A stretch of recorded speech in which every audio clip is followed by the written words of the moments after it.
Hello, friends, and welcome back to Stories About Entitled People.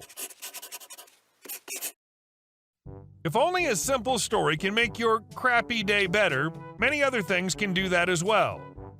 Don't ignore happiness. Look for positivity everywhere you go. It's there, I promise. But before we begin, best way to support our channel is to leave comments, like, and subscribe with the turned-on bell so you don't miss the new video every single day. Here we go. I will ask you if you need any help. I know what I'm doing. Here's another call center story. So I received a call from an older gentleman that recently purchased a virtual assistant K-Zone Karen Echo. Product name altered to protect the company from ridicule. He already had K-Zone rep on the line helping him with the setup, so I mostly spoke to him. He wanted me to check on the internet and provide them with customer's Wi-Fi password, which I did after authenticating the customer, OFC.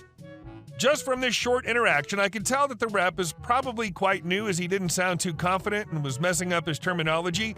I asked the customer if he would like me to stick around in case they needed anything else, and he agreed, but the K-Zone rep was not happy about that. K-Zone rep: Mr. Customer, I have all the information I need. There's no reason to waste his time. Me: Oh, no worries. We have customers calling about these Karens all the time. I'd love to learn more about the setup process from a professional. K-Zone rep: Sure, no problem. Customer: Oh, you guys are great. With two of you working on it, I'm sure it'll be fixed soon. K-Zone rep: As I said, I have all the necessary info already, but if I need anything else, I will ask. Me: I'll be here. So there they were, working on the setup, and I was just chilling and listening. I Googled the Karen Echo setup guide, and the rep was clearly following the same steps with the customer, but wasn't really doing a great job. He knew the steps and the process, but was quite bad at working with the customer, explaining to him what was needed from his end and leaving this older gentleman confused at times. This is a skill that takes time. Identifying what kind of customer you're working with and how to talk to him so he understands is sometimes not easy. The call was getting longer and longer, creeping on 1 hour mark, and Karen was still refusing to connect. From customer's description, I noticed he might be working with his TV receiver instead of his modem, so I stepped in. Me: Sorry to interrupt, Mr. Customer. I might have spotted the problem. Can you describe to me the black modem box you're working with? Customer: Sure, give me a second. K-Zone rep, clearly annoyed that I'm listening to him struggling for an hour. Oh, so you think it's faulty internet after all? That would explain a lot. Me: Not at all. The internet's running like a horse on steroids. I'm checking something else. K-Zone rep: Well, can you check it later? We're in the middle of the setup here. As I said, I'll let you know if I need anything. Me: My apologies. Go ahead. After this exchange, even this super nice and patient customer started to be audibly irritated with the K-Zone rep as they were trying to do the exact same thing for the third time. Another 15 minutes go by, and at this point, I'm certain that they're working on wrong equipment as customer did provide few more details while working with the rep. I know that it was petty, especially considering it was affecting this nice, innocent customer, but I will let you know if I need anything said twice is pretty clear. After the fourth try at connecting, the Karen failed. Customer was really losing patience and said, What you're doing is clearly not helping. How about you swallow your pride and finally ask for help? K-Zone rep: He's your internet provider, and he said that the internet's working fine. Karen is our product. They have nothing to do with it. Unless he lied about the internet, there is nothing. Customer: Enough. Ask him for help right now or give me your supervisor. K-Zone rep: OP, are you still here? Can you help us? Me: I'll do my best. Now, Mr. Customer, do you have any other similar black boxes from us? Customer: Well, I have one more at my bedroom. Oh, and one more in the kitchen, but that one's standing upright. Me: Awesome. That one will be your internet box. This flat one is for your TV. We just need to repeat all these steps for the last time with the one in your kitchen. Customer: You're kidding me, right? For how long did you know? Me: I suspected it for a while, sir. I'm sorry. Customer: OP, do you remember the steps to connect this Karen? Me: Yes, sir. I have them in front of me. Customer: Hey, K-Zone rep. This'll be all. You can hang up now. I don't want to hear one more word from you. Thank you for trying. I was expecting some backlash from the customer towards my person as well, as I clearly wasted his time with my pettiness, but he just said a few more ugly words about the other rep and asked me to prove him right about letting the other guy go. We repeated all the steps now with correct equipment, Karen connected, and we finished the setup by following the guide I Googled. Customer was super happy and even asked if he could speak to my boss to praise my knowledge and explain to him why the call took so long. Aw, what a nice guy. But I explained to him that it would get me into even more trouble as the issue was outside of our scope of support and that I should have hung up after providing the Wi-Fi password. And also my manager at that time was not taking positive escalations unless customers really insisted. I also explained to the customer that my numbers are good so he doesn't have to worry about one long call hurting me. We parted on really good terms, although I felt kind of sorry for the other rep. On the other hand, it was his ego that cost him his pride in the first place, and I got a happy customer and a great story on top of that. So I'd call that a win. It's fascinating how some situations can unfold, and your ability to handle the caller's issue even after the initial setbacks is commendable. It's clear that your customer service skills and quick thinking made a significant difference for the customer in the end. And our second story. Male Karen's low-salt sermon to the wrong congregation. I'm a DSD vendor, meaning I stock a specific brand of product only, without working for the place I'm actually stocking it. Name brands of beer, bread, snack cakes, chips, sodas, snack crackers, some cookies, some frozen pizzas, and more are stocked by DSD vendors and typically wear uniforms branded as such. I get mistaken a lot for someone who works at any of my route stops. 10 to 20 oops sorries per day. Most of them are just simple oopsie mistakes and they move on, no biggie. Some people, however, seem to perceive this information as irrelevant. The cast today is just me and what appears to be a thinner, off-duty Carl Winslow with his entourage of the Amen section who look the types who would say honey child regularly. We call this dude Kevin. Please do not interpret my recollection of his accent as critical. I genuinely love his particular way of speaking and wanted to try to capture it. Plus, I wanted the people who read these aloud on YouTube to try and pronounce it as such, for giggles. Act 1. So I was stocking my usual product when Kevin rounds the corner like he's in a hurry without missing a beat, asks me, "Tell me, where's that Kool-Aid?" Me, pausing to think a second, "I think it's on this aisle, actually."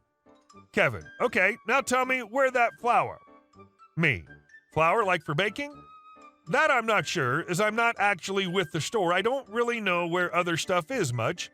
He just breezes on past and I resume my usual thing, thinking this may be one of the many ordinary encounters.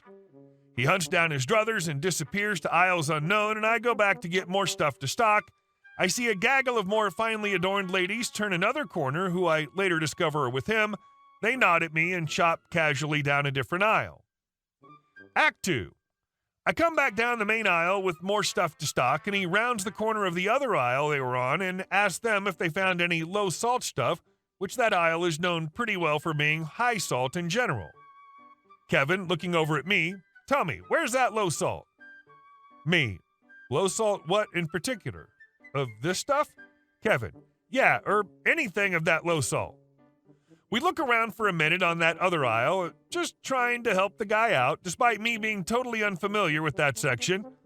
Me, "I think the masses have beat you to the low-salt kinds of these items. Looks like they're sold out." Kevin, "You gotta have some of that low-salt some around."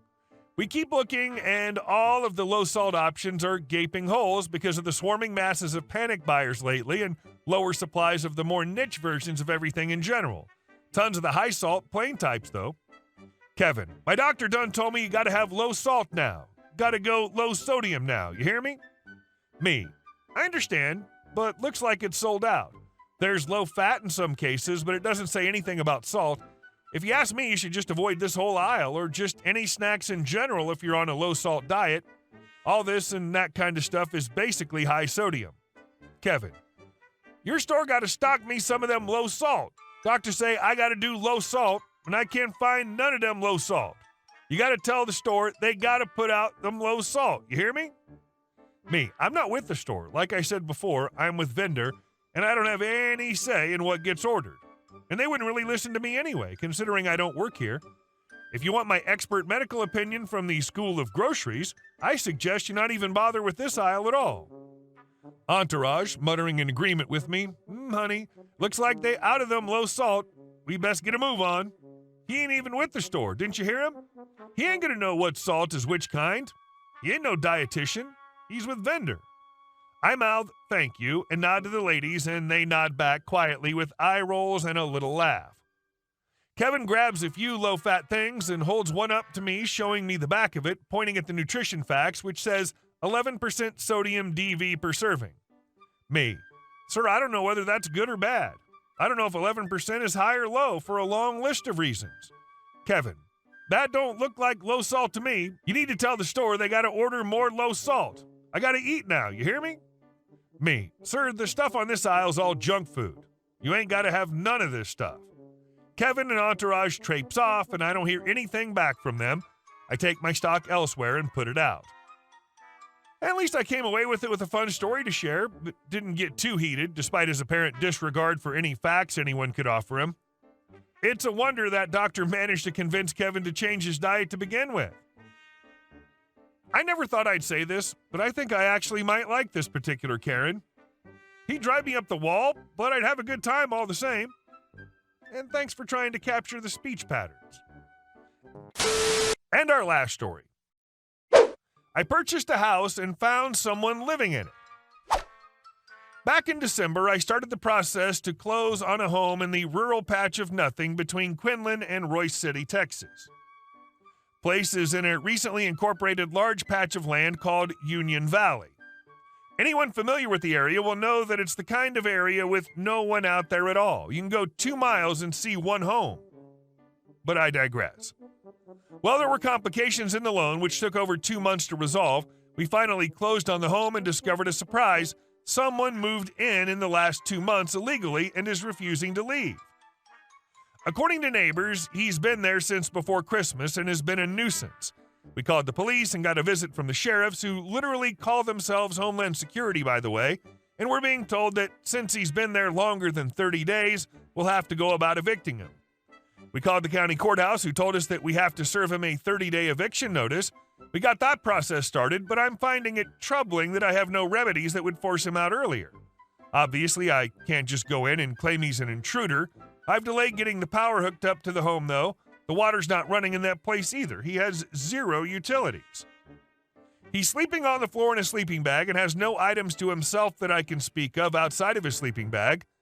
I took strategic steps, consulting with legal professionals and ensuring all the necessary procedures were in place.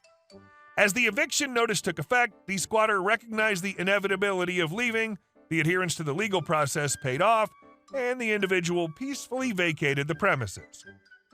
After the squatter left, we were finally able to enjoy our new home. Hey guys, thank you all for watching the video. I'll see you in the next one.